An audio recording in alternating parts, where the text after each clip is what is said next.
I vociferously disagree with any assertion that progressivism is somehow incompatible with fiscal responsibility. Say what? Progressivism believes in making investments that actually have returns. Sorry, AOC, we already saw your supposed investments that would supposedly have returns a few years ago when you introduced the Green New Deal. Some estimated that would have cost $90 trillion overall. She wanted to start off with $40 trillion over 10 years. So much for fiscal responsibility. Where would that money even come from? So where's the other $38 trillion going to come from? Well, one of the things that we need to realize when we look at something like Medicare for all.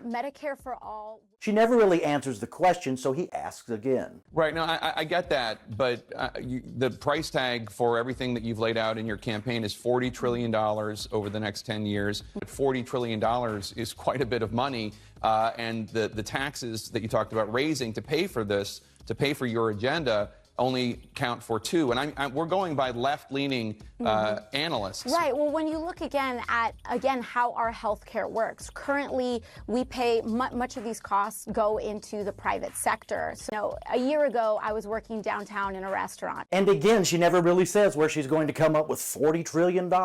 I'm assuming I'm not going to get an answer for the other $38 trillion, but we'll have you back and maybe we can go over it. The reason that progressivism and fiscal responsibility are incompatible is that when you believe literally that every problem known to mankind should be solved by the state, that's going to cost a lot of money. Fiscal conservatives want people to save their money, to keep their money, and to reduce debt. Progressives want the opposite on all three. AOC and other progressives have preached modern monetary theory that basically means a government can print as much money as it wants to with no repercussions or problems. That defies basic arithmetic and common sense. Here's Miss Ocasio-Cortez wanting to print $10 trillion out of thin air for COVID relief in 2021.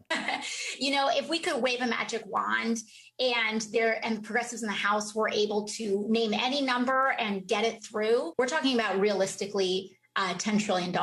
I vociferously disagree with any assertion that progressivism is somehow incompatible with fiscal responsibility. So, AOC, progressivism is completely incompatible with fiscal responsibility. You've already proved it.